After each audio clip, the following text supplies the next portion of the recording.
네. 지난주까지 우리가 그 모세 오경이 끝났잖아요. 끝나고 사실 그 성경은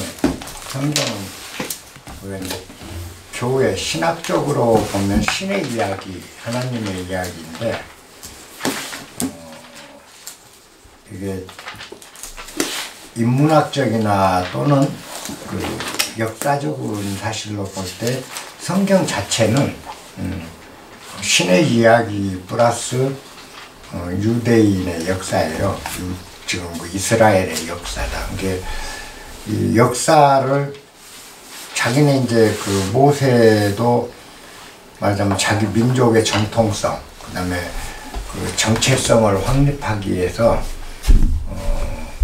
천지창조론부터 이제 그 신의 이야기로부터 시작해서 어떻게 유대 민족이 형성됐는지 그 과정을 이제 모세가 모세 오경에 써놓은 거기 때문에 반은 이스라엘의 그 유대인의 역사, 반은 신의 이야기가 되는 거죠. 그러니까 사실 그걸 구분하지 않고 보면 성경이 전부 신의 이야기로, 하나님 이야기로만 그 해독이 되면 어리둥절해져요. 그러니까 사실 교회에서도 어떤 면에서는 그 두 가지를 같이 역사와 신의 이야기로 그 넣어놔서 이게 설명이 된다면 상당히 그 신도들에 오히려 그 납득이 가고 좋을 거예요. 근데 이제 그런 게 부족해. 왜냐하면 신앙이라는 건 믿음 체계이기 때문에 무조건 하나님이 믿어져야 되고 이스라엘 역사는 그냥 하나님의 역사 이렇게 써져야 하나님을 믿으니까 이제 그리 된 건데 사실은 우리가 성경을 정확히 보려면 이스라엘 역사를 알아야 그죠? 유대인들의 역사를 알면 성경이 보이기 시작하거든요. 그 안에서 우리가 새겨야 될 말씀이 뭔지 우리가 기억하고 마음에 담아야 될 이야기와 그 다음에 유대인의 역사 뭐 그 역사를 기록하면서 우리한테 교훈을 주는 이야기들을 써놓은 게 성경이거든요. 그래서 제가 처음에 그랬죠. 그 천지창조 이야기, 창세기 천지창조 이야기는 결국 수메르 문명의 영향이다. 메소포타미아 유역의 수메르인들의 그 신앙관, 그때 당시에 신을 섬기는 그 수메르 이야기에 그걸 각색을 다시 조금 한 거죠. 근본은 수메르인들의 신앙관이 그 성경에 옮겨온 거죠. 모세가 그걸 이제 그 만들어낸 거다. 그걸 이제 이렇게 얘기하면 교회 측이나 우리가 그 신학적으로 성경 공부한 분들은 바로 화를 내요. 말도 안 되는 소리 말해라. 이렇게 얘기를 하거든. 근데 보면은 천지창조에서는 아담과 이브, 그렇죠? 아담과 이브를 하나님이 만들잖아요. 맨 처음 천지창조 이야기가. 그리고 그 밑에 이제 가인, 아벨 낳게 되고 가인이 아벨 쳐 죽이고 그 다음에 이제 다시 그 인류가 이제 10대에 흐르게 되죠. 10대가 흘러서 아브라함 이야기가 나온다고요.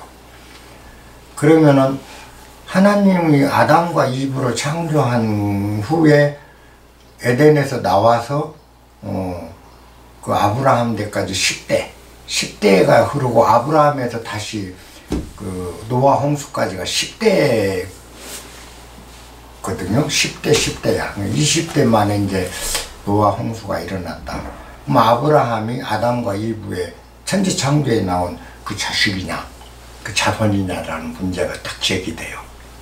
근데 사실은 그 아브라함은 원래 그 바빌론 사람이잖아요. 바빌론이야. 그죠? 그 갈대아 우르에서 하란에서 가나안으로, 가나안에서 애굽으로 이렇게 쭉 이주해가는 과정이었잖아요. 그러면 그 갈대아 우르는 그때 바빌론인데 바빌론 사람이라는 거죠. 유대계 조상은 바빌론인이다. 바빌론 이전은 뭐죠? 수메르 문명이잖아요. 그러면 천지창조 이야기나 이런 게 이제 우리가 보면 아담과 직계로 쭉 와서 그 아브라함에 이르러야 되는데 에덴은 하란 주변에 있고, 그죠? 그 다음에 바빌로니아, 메소포타미아 유역 아래쪽에 있는 갈대아 우르에서 그 살던 사람이 일로 왔다고. 근데 이제 아브라함이 과연 그러면은 그쪽 수메르인이었냐, 이런 부분에서는 이제 역사적으로 증거가 없으니까 대부분 그렇지 않다, 그건 아담과 이브의 직계 자손이다, 유대인들 쪽에 우리가 신앙관에서 그렇게 얘기를 해요. 근데 우리가 이제 모세 오경을 다 끝나고 그 다음에 나오는 모세 후계자가 여호수아잖아요. 그 여호수아 편을 잘 읽어보면 결국 정말 모세 오경은 유대인들의 민족의 어떤 정체성을 확립하기 위해서 모세가 각색해서 수메르 문명이 갖고 있는 그 신학적인 이야기를 다시 재구성을 해서 유대인들의 그 조상 이야기로 뒤바꿔 놨구나라는 걸 알 수 있어요. 그리고 여러분들 여호수아 24장을 한번 펴보세요. 여호수아 편 24장 2절 3절 한번 읽어봤어요. 여호수아 편. 여호수아가 모든 백성에게 이르되 이스라엘의 하나님 여호와께서 이같이 말씀하시기를 옛적에 너희의 조상들 곧 아브라함의 아버지 나홀의 아버지 데라가 강 저쪽에 거주하여 다른 신들을 섬겼으나. 잠깐, 그렇죠? 아브라함의 아버지죠. 아버지 데라가 강 저편, 그건 뭐죠? 메소포타미아 강 저쪽이죠. 이쪽이 아니고 저쪽에 거주했다. 그러면서 다른 신들을 섬겼다라는 얘기가 여기 나오죠. 그 다음 주. 내가 너희의 조상 아브라함을 강 저쪽에서 이끌어내어 가나안 온 땅에 두루 행하게 하고 그의 씨를 번성하게 하려고 그에게 이삭을 주었으며. 거기까지요. 요걸 보면 아브라함이 그 아버지 때까지 여호와나 그 하나님, 천지 창조했던 하나님, 아담과 이브로 창조했던 하나님을 섬긴 게 아니라 다른 신을 섬겼다는 얘기가 여호수아 편에 정확히 나오잖아요. 그 뭘 의미한가라는 거죠. 그래서 결국 아브라함의 후손이 모세 쪽으로 이어져서 유대인이 되잖아요. 그러면 유대인들의 근본 뿌리는 수메르에 있다. 그리고 아까 이게 천지 창조에서 아담 낳고 아담이 그 다음에 가인과 아벨을 낳고 그 다음에 뒤로 후손을 낳아서 10대째 이렇게 와서 아브라함이다 라는 이야기하고는 이게 띄어지지를 않는 거죠. 그게 이제 여호수아에서 이게 얘기를 해주는 거야. 이런 것들. 그러니까 역사적인 사실과 신학적인 사실이 서로 뒤엉키다 보니까 이런 거죠. 그러니까 그 모세 오경은 여러분들이 정확히 인식을 하셔야 돼요. 모세가 쓴 거다. 그리고 쓴 목적은 자기 그 핏줄들, 그죠? 자기 민족이 애굽에 들어가서 노예 생활을 하고 있는 거를 해방시켜서 끌고 나오면서 이 사람들이 애굽화 돼버렸다는 거죠. 유대인들은 애굽에서 430년을 살았잖아요. 몇 대에 걸쳐서 산 거죠. 우리가 일제식민지 36년 만에도 한국이 일본풍이 어마어마하게 우리한테 왔는데 300년도 아니고 430년이라 대물려가면서 애국에서 살다 보니까 유대인이라는 자기 정체성이 있는 게 아니라 철저히 애국인인 거죠. 우리가 미국으로 이민 가서 한 500년 대물려가면서 살면 완전히 뼛속까지 미국인 되듯이 그런 상태에서 당시에 그 히타이트하고 애굽이 전쟁 상황이 벌어지니까 후방에서 이 민족이 반란을 일으킬 우려가 있다 해서 이걸 수용을 해버리거든. 요즘으로 하면은 이적할 수 있는 소지를 없애기 위해서 이 민족들을 한테다 수용을 해놓고, 그죠? 수용소 만들어 거기 수용해 놓은 상태에서 이제 나중에 그 건축 일을 많이 시키죠. 그러니까 이제 노예화돼 간 건데 그 전까지는 애국이나 똑같아요. 그럼 뭐 애국 신을 섬기고 애국의 문화, 애국의 그 신앙 이걸 똑같이 섬기는 완전히 동화된 애국에 동화된 유대인인 거죠. 그래서 이거를 모세가 이제 그 노예로 안 돼 있으면 모세도 끌고 나올 일이 없었을 거예요, 역사적으로. 근데 워낙 이제 자기 민족들이 핍박을 받고 노예가 돼서 강제 노동을 해야 되고 수용소를 떠날 수가 없고 이런 상태니까 이제 그거를 해방시켜서 끌고 나오는데 광야로 나올 때 모세가 생각했던 건 뭘까라는 거죠. 완전히 뼛속까지 애국화된 이 근대 민족은 다른데 이것들의 정통성을 세우려면 민족의 정체성을 세우려면 무엇을 놓고 할 것인가 이데올로기가 딱 필요한 거죠. 민족을 뭉치게 한 이데올로기가. 그게 천지창조 이야기. 하나님이 아담을 만들고 그 집게가 우리다. 이렇게 이제 해서 민족 정체성을 확립을 시킨 거죠. 그렇지만 이게 사실이 아니었기 때문에 실제가 아닌 그 말하자면 각색된 이야기이기 때문에 이걸 다 숨길 수는 없는 거죠. 그래서 이제 아까 여호수아나 이런 데서 군데군데 이제 이런 이야기들이 나오는 거죠. 이걸 유대인들은 다 알아요. 우리 교회는 아니라고 그러는데 유대인들을 제가 만나서 토론을 해본 적이 있었어요. 그 전에 여행을 하면서 제가 수행하던 시절에 그분들은 다 이걸 인정을 했더라고요. 나도 이런 이야기를 그분들하고 토론 과정에서 듣고 공부를 했던 건데 그 사람들은 다 그렇게 받아들여요. 그러면서 우리 정통성을 그렇게 해서 지켜왔다. 그리고 여호수아 편에서 여호수아가 강조한 게 있어요. 그 24장 15절 좀 읽어봐 주세요. 만일 여호와를 섬기는 14절부터. 그러므로 이제는 여호와를 경외하며 온전함과 진실함으로 그를 섬기라. 너희의 조상들이 강 저쪽에 애굽에서 섬기던 신들을 치워버리고 여호와만 섬기라.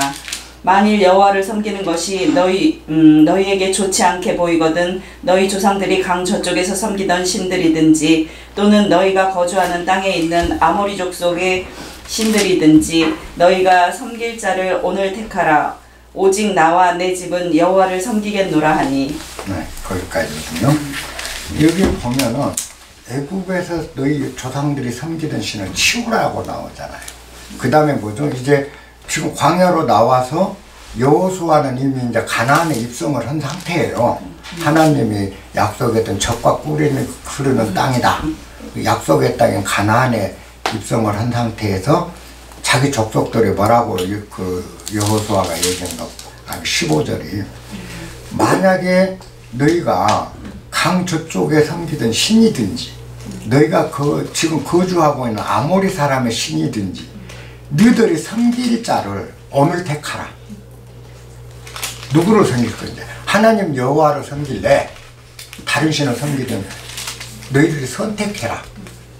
단 우리의 집은 나와 내 집은 여호와를 섬기겠다. 여호수아가 이렇게 얘기를 한 거죠. 그건 뭐냐, 여호수아가 지금 그 유대 민족을 이끄는 지도자잖아요.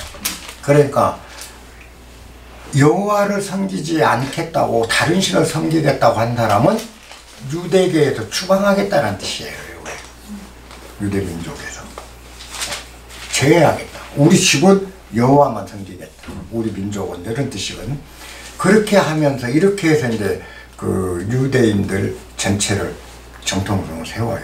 그러고 나서 여호수아 편에서 여호수아가 한 게 뭐였냐, 또 광야에 있는 세대들은 광야에서 다 죽고 애굽에 탈출해서 광야 땅에 밟아보지도 못하거든요. 그 세대는 한 명도 못 들어왔어요. 여호수아도 광야에서 난 자식이거든. 광야에서 태어난 사람이야. 그러면은 이 사람 하나도 못 들어왔다고. 그래서 여호수아가 이제 뭘 하냐, 할례를 다시 부활을 시켜요. 광야에 나오고 나니까 유대인들은 아브라함 때부터 할례를 해서 하나님 축복을 받았는데 광야 생활을 하는 동안 할례를 할 수가 없었던 거예요. 할례를. 그러니까 하나님과 아브라함이 약속했던 할례를 하지 않은 자는 단 한 명도 가나안 땅에 입성시키지 않겠다. 모세한테 그렇게 얘기를 하거든. 앞에 모세편을 보면은 여호와가 하나님이. 그 여호수아한테도 그런 거. 그러니까 이 사람들은 다 죽은 다음에, 할례를 안 한 놈들은 다 죽은 다음에 이제 여호수아가 후대를 이끌고 가나안에 입성을 해요. 아까 얘기했던 요단강 건너서 아모리성, 아이성, 그 다음에 여리고 이거 다 점령해서 이제 그 가나안 땅에 입성을 한다. 입성했는데 여전히 다 할례가 안 돼 있는 거야. 광야 후손들이니까. 그래서 이제 가나안 들어오자마자 입성 제일 먼저 한 게 할례야. 전부. 그게 뭐냐면 이제 아모리 5개 성, 5개 왕들하고 전쟁을 앞두고 할례를 시킨다고요. 전쟁이 이기려면 할례를 해라. 진군하던 도중에 진을 멈추고 할례를 이제 해. 그래서 하나님 축복을 받아야 된다. 전체를 할례를 해서 다시 민족성, 유대민족은 무조건 할례 안 하는 건 유대인이 아니다. 그래서 진격하다가 할례를 하고 그거에 나올 때까지 전쟁을 못하고 진격을 못하고 있다가 가요. 그 여호수아편 자세히 읽어보면 그 나와. 그렇게 하면서 나중에 여호수아가 죽을 무렵에 유언으로 남긴 게 뭐였냐. 타 족속과 이방인이나 타 족속과는 혼인하지 마라. 혼인하면 우리 유대교회가 아니다. 유대인들도 추방된다. 아까 다른 신을 섬기면 추방하듯이 이제 다른 민족과 또는 이방인과 신앙이 다른 족속들하고 결혼을 한 건 여호수아가 다시 강조를 해. 그래서 유대인들 지금까지도 유대인끼리만 결혼을 하는 민족이에요. 왜냐? 다른 족속과 결혼을 하면 유대인들 사이에서 추방이 돼요. 추방이 지금도 추방을 해. 그러니까 엄청나게 유대인들 뿌리 깊게 자기 민족 정통성을 지키는데 정말 노력을 나랍니다. 그러다 보니까 나라 없이 뭐 1000몇백 년이 거의 2000년 가까이 떠돌이 생활을 했잖아요. 유대가. 예수님 태어나기 이전부터 유대인은 로마 지배하에 들어가면서 나라가 없었다. 그 이전에는 물론 더 뭐죠? 지금 페르시아 제국의 지배, 바빌론, 페르시아, 그 다음에 로마, 이렇게 계속 2000년 가까이 나라 없이 완전히 뿔뿔이 흩어졌고, 로마 때 제2차 로마 유수가 생기잖아. 바빌론 유수 외에도 민족을 다 흩어져 버린다고. 그래서 유대인들이 다 로마에 끌려가거나 남은 사람들은 아프리카 쪽으로 전부 도망을 가요. 유대 땅은 텅 비어버린 거죠. 완전 유대인이 사라져본 거죠. 그런 상태로 2000년이 지났는데도 2차 대전 딱 끝나고 1948년에 유대 땅에도 요 옛날 그 팔레스타인 살고 있는 브레셋이 우리 땅 여기다 나라 세우겠다고 나라를 세운 것. 그 민족들이 이 민족하고 결혼 안 해버리기 때문에 그런 거. 그러면 이런 정통성을 모세 때부터 애써서 세웠는데, 모세가 가장 힘들었던 게 뭐였어요? 걸핏하면 다시 애굽의 신들을 섬기고 황금 송아지 만들어 놓고 섬기고 염소 섬기고 별짓을 다 하는 거야, 광야에서. 근데 여호수아 때도 마찬가지예요. 여호수아가 이렇게 해서 가나안에 들어갔는데도 이제 아모리들을 그 성을 점령하고 아모리 족속도 다 해서 가나안 들어갔는데도 이제 지파별로 다 나눠주죠. 12지파에 점령한 땅을 다 나눠줘. 그거는 우리 그 칭기스칸을 보면 알죠. 유목민들 특유의 그거죠. 한 나라를 형성한 게 아니고 계속 떠도니까 여기서 요 지역은 니네 부족, 여기 저 지역은 니네 부족, 이런 식으로 칭기스칸도 12개 부족을 아우르고 있잖아요. 그 중에 부족들끼리 각 부족장이 있고, 그 부족장 칸이 있고, 칸 위에 최고가 칸 중에 칸이 이제 칭기스칸이잖아요. 그죠? 이렇듯이 유대인도 똑같다는 거죠. 유목민족이다 보니까 점령한 대로 각 부족한테 논아주는 거죠. 그러니까 유대계에서 인정을 못 받고 신을 다른 걸 섬기거나 혹은 할례를 안 하거나, 아까 여기서 네가 선택해, 오죽했으면 선택하라고 그래. 지금 여기 선택해. 그건 뭐냐, 이 한 사람, 그런 신을, 다른 신을 섬기는 사람한테는 점령지를 그 부족한테는 안 줘버린다는 거죠. 그러니까 부족들이, 자기 부족이, 12부족이 살아가야 될 기반이 없으면, 그잖아요. 전부 이민족들하고 사이에서 자기들은 살 길이 막막해지는 거죠. 어떻게든지 유대 12지파 안에 들어가서 그 안에서 땅도 받고 이렇게 하면 살아야 돼. 부족을 유지해야 되니까, 12부족. 그러니까 신을, 유일신을 섬길 수밖에 없는 거죠. 유일한 무기가 모세 때도 그렇고 여호수아도 그렇고 항상 그런 문제가 생겨요. 가나안을 다 차지해서 이제 어마어마한 영토를 확보를 하고 그 영토에 이제 각 부족을 넣어줬는데 어떤 현상이 생기냐면 여호수아 편을 쭉 읽어보면 어떤 일들이 많냐면 유대의 아들들이 이방인의 딸들과 결혼하고 유대의 딸들이 이방인의 아들과 결혼하면서 결혼한 상대편은 신을 섬기기 시작한다. 이 얘기가 무슨 말이야? 그러면 하나님의 진노가 너희에게 이른다. 하면 안 된다. 끊임없이 그 신앙 통제를 유대인들이 해나가요. 그러니까 그때까지만 해도 우리가 이렇게 그 신학적으로 알고 있는 건 하나님 자손을 쫙 그냥 일사불란하게 여호와 말 들으면서 이렇게 했다. 이건 순 거짓말이라고요. 성경에 다 나와 있어 그게. 얼마나 혼란스럽고 걸핏하면 틈만 나면 다른 신 섬겨보고 틈만 나면 이방인과 결혼하고. 그러니까 이제 유일하게 그걸 막을 수 있는 무기가 영토라. 점령하는. 그러면 대체 유대인도 아니고 그렇다고 브레셋인도 아닌데 자기들이 따로 떨어져 나가서 생존하기는 엄청 어려운 거죠.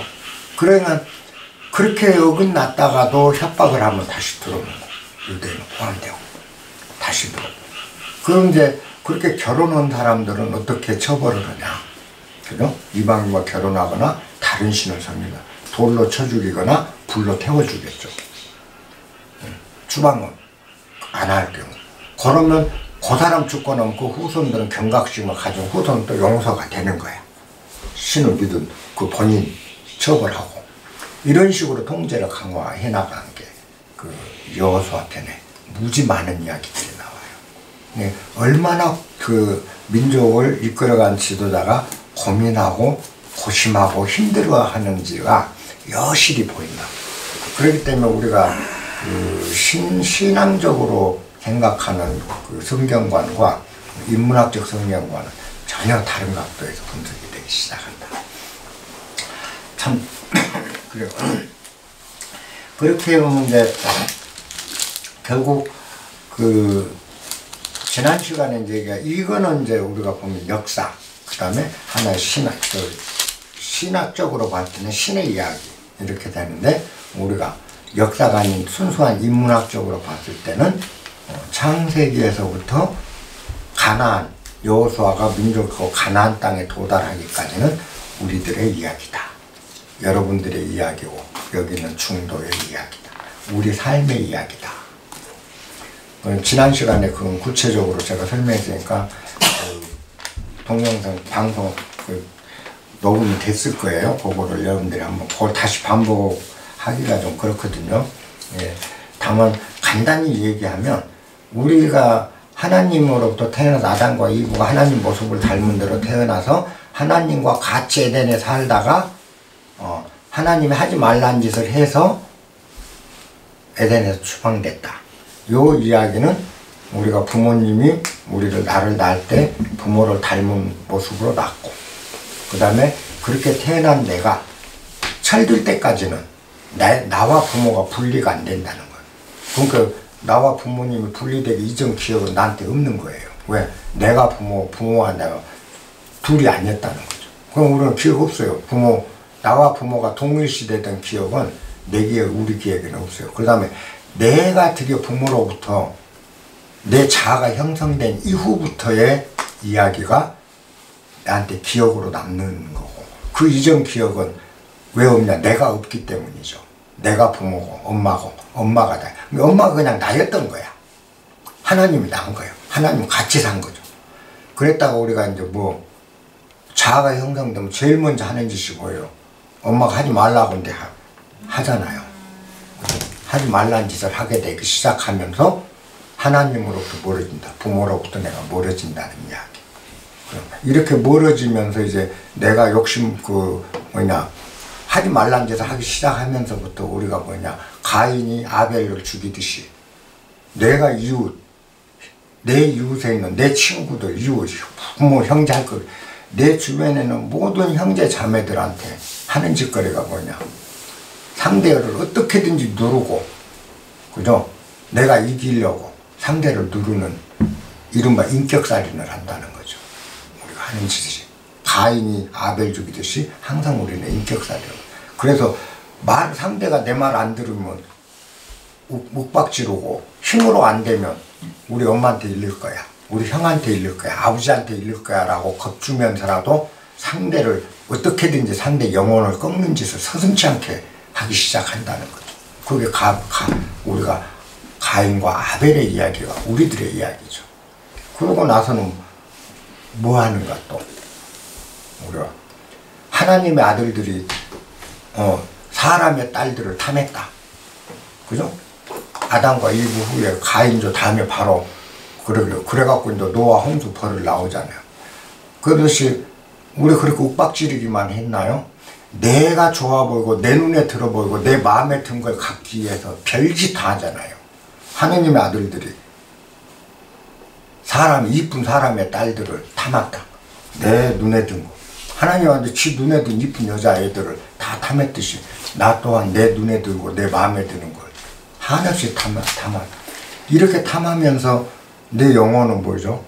거대한 쓰나미에 휩쓸리듯이 그때부터 우리는 거대한 홍수에 기우뚱기우뚱 위태롭게 떠있는 방주처럼 이리 기우뚱 저리 기우뚱 이리 저울지르고 저리 지울지라는 그런 삶을 살아가잖아요. 그게 노아의 홍수가 우리들의 이야기죠. 그렇게 살면서 우리가 하는 일이 뭐였어요? 뭔가 보세요.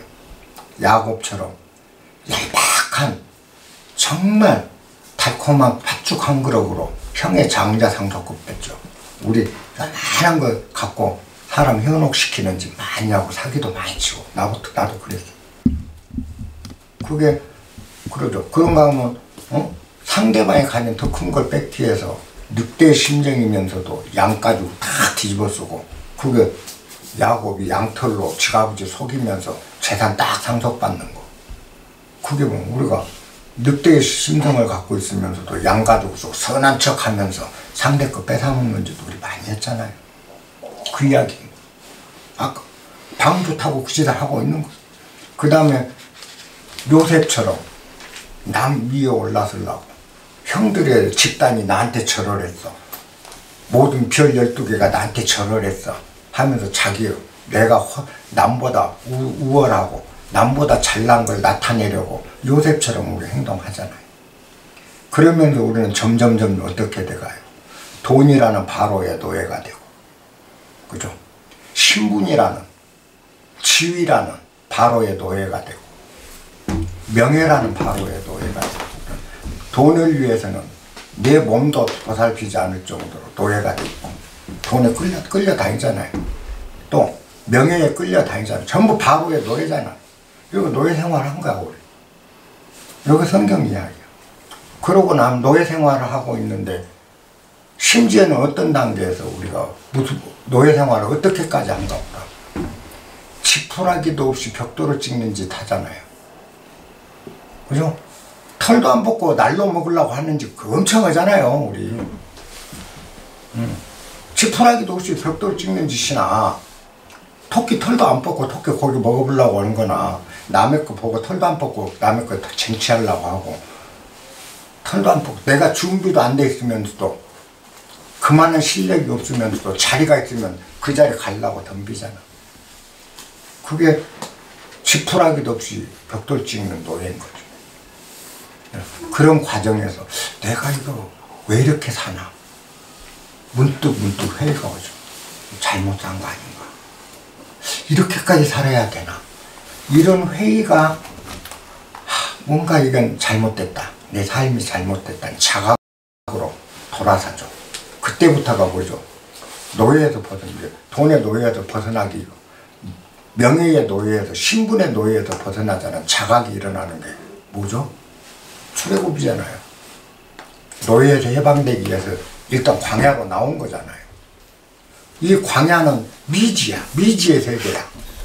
내가 이제 신분도 돈도 명예도 이런 것에 노예가 아니고 진정한 나로 살겠다 라고 생각한 순간, 그럼 뭘 먹고 살지?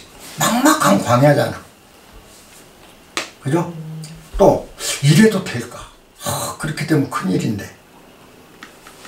끊임없는 주저함, 그 다음에 미래에 대한 막막함이 나로 하여금 과감하게 이 생활을 청산하고 진리의 세계로 찾아 들어가는 나를 막고 있는 거. 그 막막함이 광야야. 그래서 광야로 나와.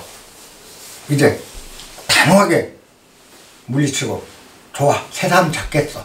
진정한 나, 내 자아를 찾아서 나로 살기 위해서 나가겠다. 그 광야로 나왔어요. 그게 이제 우리가 뭐 수행이다, 뭐 진리를 찾아서 이제 이런 물질 떠나서 좀 편안함을 살아보자고 광야에 나왔는데도 우리 몸에 밴 돈에 대한 노예근성, 명예에 대한 노예근성 끊임없이 일어나죠. 그게 뭡니까? 광야에서. 그렇게 광야까지 나와놓고도 모세가 시나이 산에 가서, 호렙산에 가서 십계명 받아오려고 잠시 비우니까 황금이라는 우상을 섬기고 있고, 그죠? 염소라는 우상을 섬기고 있으며 까마귀 우상을 섬겼잖아요.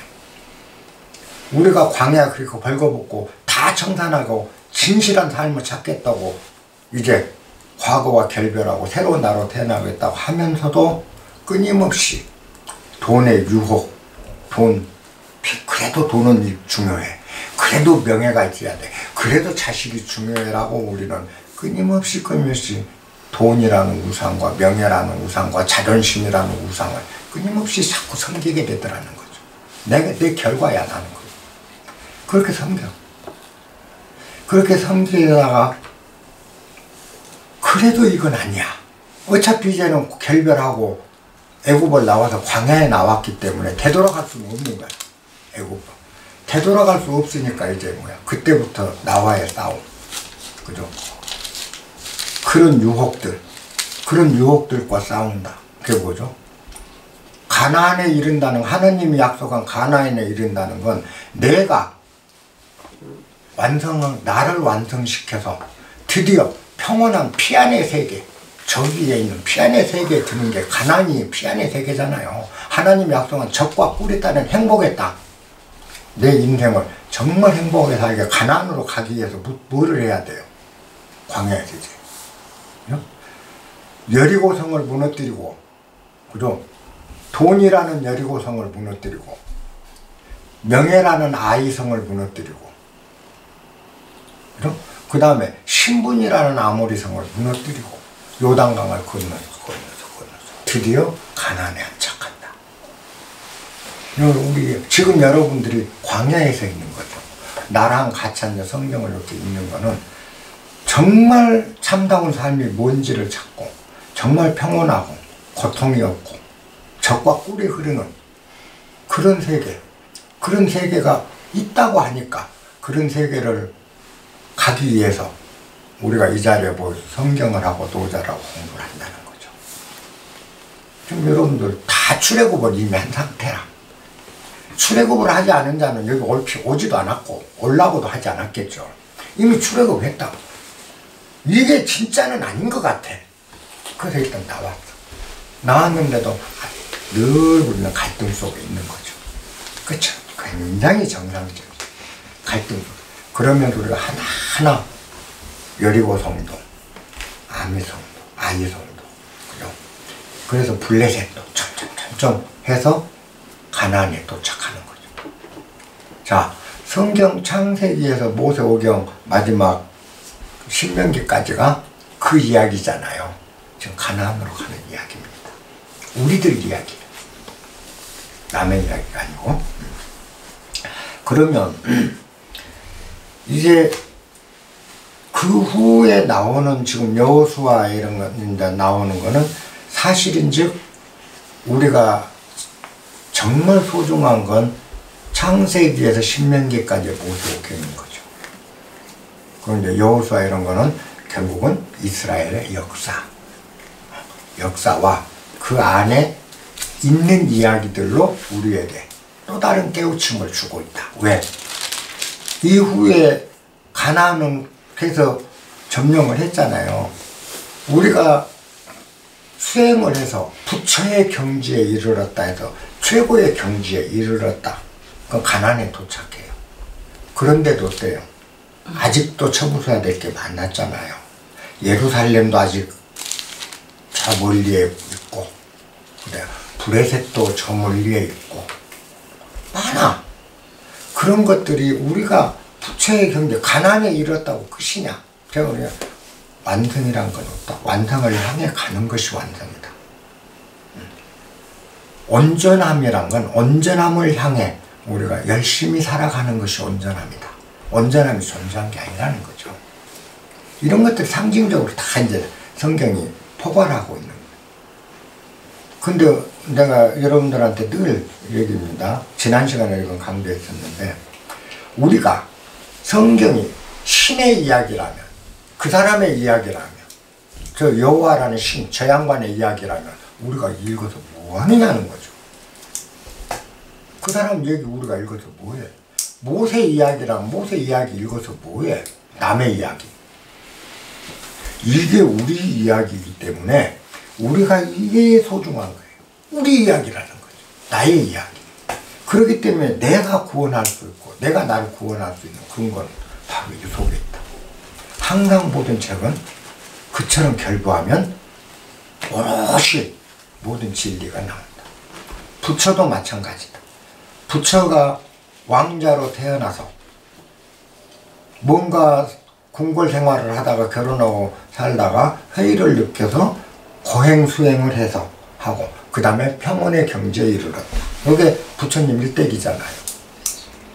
이게 우리 이야기라고요. 아까 성경과 똑같아요.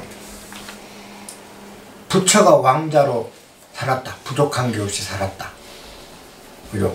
우리 어려서 부모님 품에 안겨서 아무 분별이 없는 세상을 살 때 모든 것이 넘치고 모든 것이 다 주어졌어요.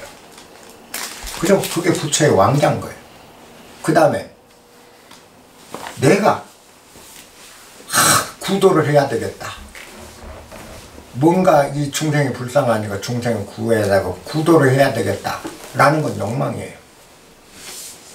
석가모니 욕망이 덩어리인 거죠. 그게 욕망이에요.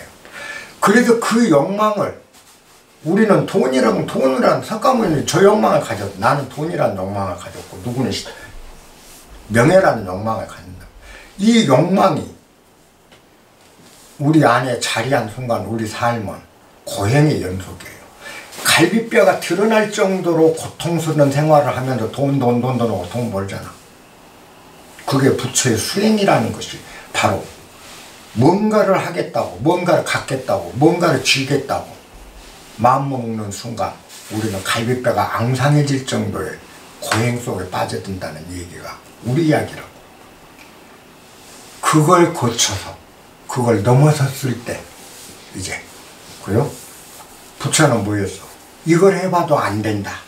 저걸 해봐도 안 된다. 그런 거죠. 이건 뭔가 네 삶이 아닌 것 같아. 잘못된 삶인 것 같아. 자각인 거예요. 부처는 그때 자각한 거야. 그게 자각이야. 부처의 자각. 우리의 자각은 돈 이게 다는 아닌 것 같아 라는 자각이 일어나. 그때 일어나면서 이걸 멀리 이제는 조금 떨어져서 본다. 요게 부처가 얘기한 중용의 중도. 조금 떨어져. 이렇게 보면서 점차 그러네 하면 평안으로 들어가는 거. 이게 열반의 경지. 부처의 깨달음. 우리 이야기 아닌가요? 부처 일생은. 우리는 이런 것들을 다 놓치는 거죠. 책을 봐도 그냥 엉뚱한 것만 보는 거예요. 부처 이야기 그거 읽어서 뭐해? 그 사람 이야기 그 일생 일대기 이렇게 태어나서 뭐 룽빈이 동산에서 태어나서 뭐 걸어서 연꽃 7발자국 다 천상천하 유화 덕절하고 이거 알아서 뭐해? 뭔 도움이 여러분들한테 있는? 부처 고행을 거꾸로 알고 있는 거예요. 부처님은 진리를 찾기 위해서 그 고행을 했다. 그러므로 너도 고행해라. 그런 독한 마음이 없이는 진리에 이를 수 없다. 이딴 식으로나 가르치고 있다는 거. 그러니까 사람들이 다 산속에 웅크르고 앉아서 그냥 별짓을 다 하면서 깨달음하고는 거리가 멀어져. 부처의 고행을 상징하는 거는 부처가 깨닫겠다는 욕망을 가진 순간 그 깨달은 그 욕망을 달성하기 위해서 때가 드러났잖아. 돈을 내가 벌겠다는 욕망을 가진 순간 돈벌이를 위해서 나를 희생하잖아. 핏똥 쌀 때까지 고생하잖아요. 석가의 고행은 그걸 상징한 얘기. 우리가 다 놓친 거예요. 성경도 이것도. 그래서 우리 주위에 완벽하게 깨달을 수 있는 모든 걸 다 언제나 주어지고 있음에도 우리는 남의 이야기로 보고 다른 이야기로 보고 신의 이야기로 보기 때문에 단 하나도 글이 안 들어온다. 자, 요게 여호수아 편에서 이제 마무리를 지어준 거예요. 그 여호수아에서는 아까 성경의 창세부터 여기까지가 그냥 신으로부터 직계로 내려온 것만은 아니라는 걸 알려주고 있고, 그 다음에 그렇게 신의 속성으로 그렇게만 왔는데 그런데 왜 자꾸 우상을 섬기려고 했냐, 이런 것들이 다 우리 이야기이기 때문에 그게 이렇게 번져가는 거예요. 그게 여호수아다. 근데 여호수아 편이 끝나고 나면 이제 사사기가 나옵니다. 사사기. 여호수아까지는 재정일치입니다. 그래서 모세가 최고의 제사장이면서 권력자였고 여호수아도 그랬고. 근데 사사기에 들어오면 제사장과 이제 통치권이 분리돼요. 그래서 정치 쪽은 사사, 재판관, 판관이라고 그러죠. 판관이 맡고 신앙 쪽은 제사장 위주로 합니다. 그렇게 이제 재정이 분리된 게 사사기라고 생각하시면 돼요. 별거 없어요, 사사기. 사사기는 뭐 몇 장 안 되고 짧지만은 사실은 사사는 여러 명이었습니다. 그러니까 사사가 보통 온니엘부터 에우 삼갈, 두보라, 기드온, 야일, 입다, 야일, 그 다음에 삼손, 이런 식으로 쭉 이어져요. 8대인가 9대인가 아마 그 사사가 쭉 있는데, 이게 뭐냐면 여러분들 로마 공화정 때 집정관이라는 제도 들어보셨죠? 그게 이 사사예요, 사실은. 이스라엘 말 판관. 집정관이 판관이잖아요. 또 원로원들이 있고 집정관이 있고, 그 위가 뭐죠? 아폴론 신부터 신전에 신탁받는 신녀들이 있었고, 그쪽 문화예요, 다. 로마 지중해 건너면 바로 루데잖아요. 이런 식으로 서로 항로로, 그 해양으로 굉장히 활발하게 교류가 일어나고 있기 때문에 비슷한 문화예요. 로마 문화나 이쪽 문화들이 다 비슷해요. 그래서 사사가 이제 각 부족들이 이렇게 따로 선데 여호수아까지 가서 위대한 지도자가 죽고 나니까 부족들 간에 분쟁이 많이 생기는 거야. 같은 족족들인데도 분쟁이 생길 거 아니에요. 그 다음에 신앙 체계에서도 율법도 자꾸 어긴다는 사람이 생기고, 아까 얘기대로 그 사사기에도 여러 차례 나옵니다. 사사기도 보면 자꾸 이방인하고 혼인하는 사람들이 많이 생겨. 그랬을 때 부족장이, 주장이 제재를 가하려고 해도 자기 부족 내 실력 있는 놈이 덤비면 자기가 감당이 안 돼. 그러면 읽을 때가 필요해. 전체 부족을 끌고 와서라도 그놈을 때려서 혼내줄 수 있는 힘이 필요해. 그래서 이제 사사를 뽑는 거죠.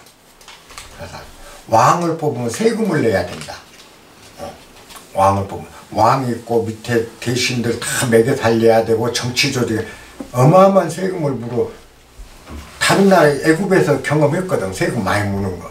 그럼 세금 안 내고 할 수 있는 게 뭘까? 본 거. 그러니까 부족에서 힘있고 인망 있는 사람이 부족 전체로 대칸, 몽골로 하면 칸 중에 대칸이 하나가 돼. 요걸 하나 만들어 갖고 그 사람이 재판을 하면 좋겠다. 그래서 사사의 역할은 그런 거예요.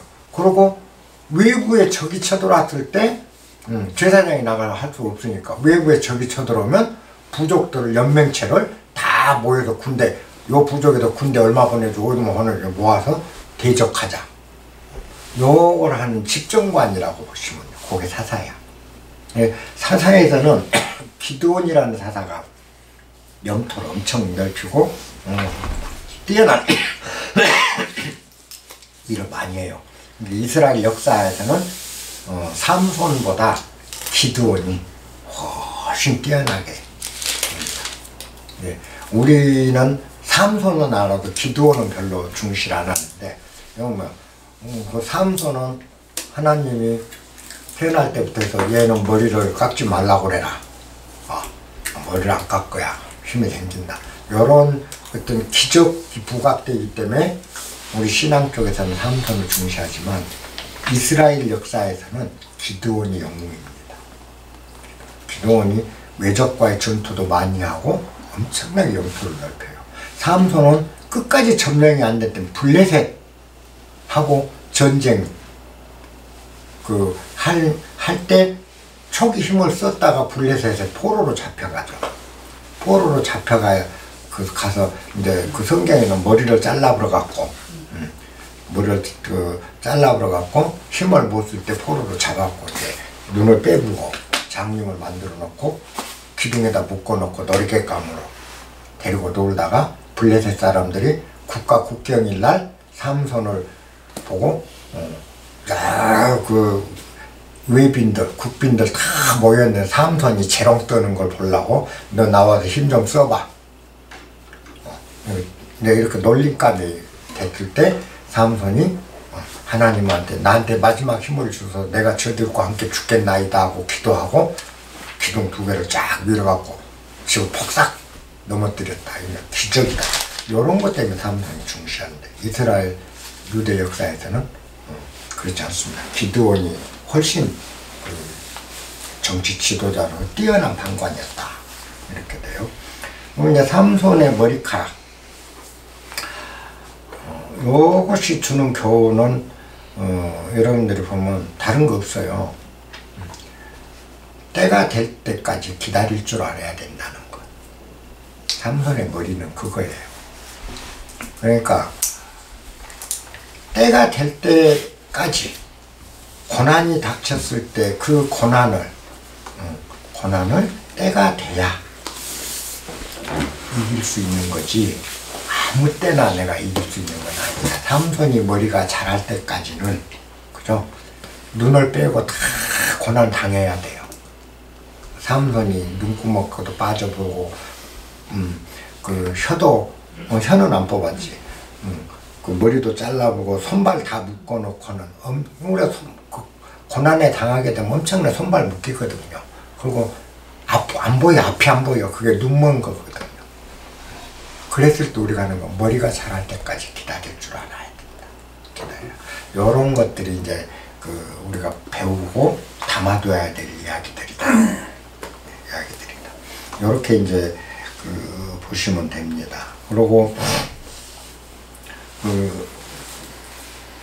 사사기에서 하나 기억해 줄 사람이 입다라는 사사가 있어요. 입다라는 사사가 있는데 이 입다는 우리가 뭐냐면 신과 약속한 거를 끝까지 지킨 사람.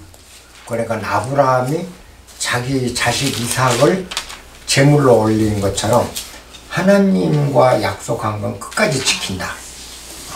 요게 이제 입다의 상징인데 이건 뭐냐면 우리가 살아가면서 가장 중요한 건 내뱉은 말은 반드시 이행하라. 이행해야 된다. 요게 입다가 상당히 중요한 그 기절입니다. 살면서 정말 중요한 게 입조심이거든요. 내가 말 뱉은 건 지켜야 되는 거야. 못 지키면 그거는 뭐가 되죠? 허언이 되고, 허언이라는 건 실없는 게 되는 거예요. 실이 없다. 실없다. 그럼 잘못된 거죠, 크게. 근데 그 입다 같은 경우는 그 전쟁을 가요. 전쟁을 가는데 그 기도원하고 전쟁인가 그랬을 거예요. 전쟁터로 가면서 이겨가지고 대승을 해서 승리를 해서 포로들을 붙잡고 이제 그 개선을 해요. 개선을 오면서 내가 하나님한테 약속을 한 거야. 하나님 도움으로 전승을 했으니 내가 집에 갔을 때 나를 환영하러 나온 첫 번째 사람은 하나님한테 바칠게요 그랬어. 그랬는데 떡 집으로 가니까 무남동 있는 딸이 북장구를 치면서 춤을 추면서 환영을 해주는 거야. 막 밖으로 나오면서. 그러니까 그 입다가 내가 하나님한테 그랬는데 네가 내 가슴을 찢어지게 하는구나. 이렇게 해요. 그 딸도 또 걸물이야. 딸이 아버지가 하나님하고 그렇게 약속했다면 아버지 말씀대로 하소서. 나는 바로 산으로 가서 처녀의 몸으로 가겠나이다. 죽겠나이다. 결혼도 안 한 처녀. 그러거든. 그러고 그 딸이 산에 가서 처녀로 자살을 해요. 죽어. 그거는 뭐냐면은 그 이스라엘 사람들이 요 이야기를 그 유대인들이 그 자주 이야기를 해요. 나도 이걸 그 사람들한테 이야기를 들었는데 유대인들이요 부모 명을 안 어겨요. 굉장히 효 개념도 아닌데 부모 명은 어기질 않아요. 그리고 부모 말은 거의 하느님 말 같아. 그 사람 절대성이 있어. 그러니까 요 입다 이야기가 자식의 도리가 바로 그 입다의 딸과 같아야 된다. 그러니까 자식 훈도할 때 굉장히 이 대목을 많이 아버지들이 쓴대요. 그리고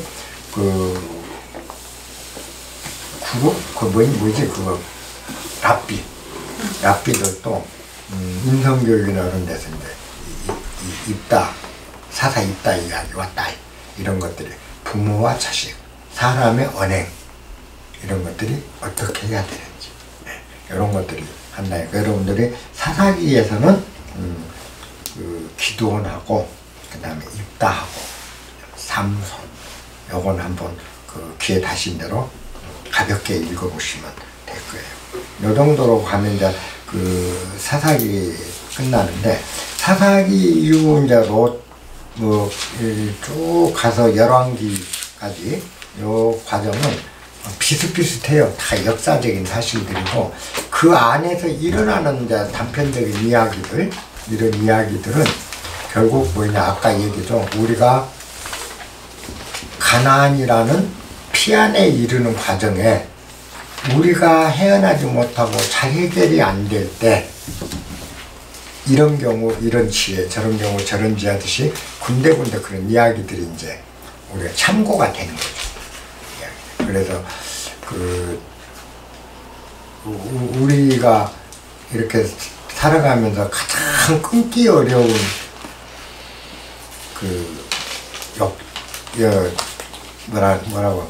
그 수행 중에 가장 끊기 어려운 게 뭐냐 혈연 그리고 부모 자식 이런 경우는 끊기 어렵다.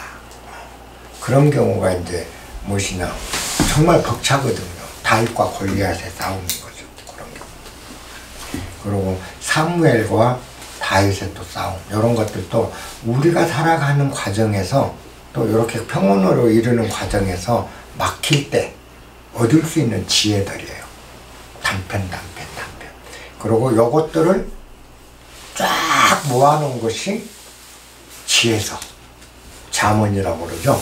이것도 전체로 이제 그런 이야기들을 이제 이야기가 아니고 말로 풀어놓은 거, 그게 잠언이다.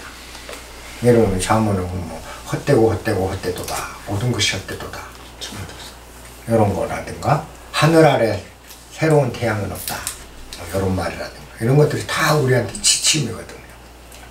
하늘 아래 새로운 태양은 없다라는 거, 뭔 얘기냐? 다 거기서 그만한 거다. 다 고만고만하지 별 특별한 게 존재하지 않는다는 뜻이거든요. 그냥 하늘 아래 새로운 태양이 어디 있어? 특별한 게 어디 있어? 우리 모두가 다. 우리는 항상 그건 대단해. 이건 정말 안 돼. 근데 사실은 알고 보면 하늘 아래 새로운 새로운 건 없다. 태양은 없다. 거기서 그만하다. 다 이런 얘기들이 우리가 살아가면서 알아야 될 것들을 이제 모아놓은 게 지혜서예요. 잠. 그래서 공부는 잠언에서 많이 하고, 신약으로 가서 신약에서는 예수님 말씀 가지고 우리가 하고, 이걸 일일이 전부 이제 뭐 루또 읽어볼만 하고 한데, 이걸 다 하려고 그러면 2년 걸려도 안 돼. 이렇게 우선 그렇게 가면서 중간중간 그 선정을 해 갈게요. 일단 사사기는 여러분들이 기드온하고 입다하고 삼손은 한번 읽어보십시오. 사사기 편에서는. 그리고 여호수아는 가시면 아까 그 24장 전체를 한번 네 기절만 봤지만은 24장 전체를 한번 훑어보실만 해요. 그러면 이스라엘 역사를 좀 그랬구나. 그리고 창세기에서 이런 과정이 그럴 수 있었겠구나 하는 게 많은 단서가 있습니다. 질문 있으면 해주십시오.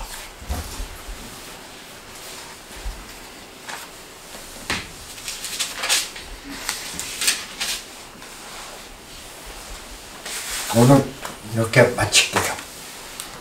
질문도 하고 이야기도 하고 그러십시오. 네, 고맙습니다.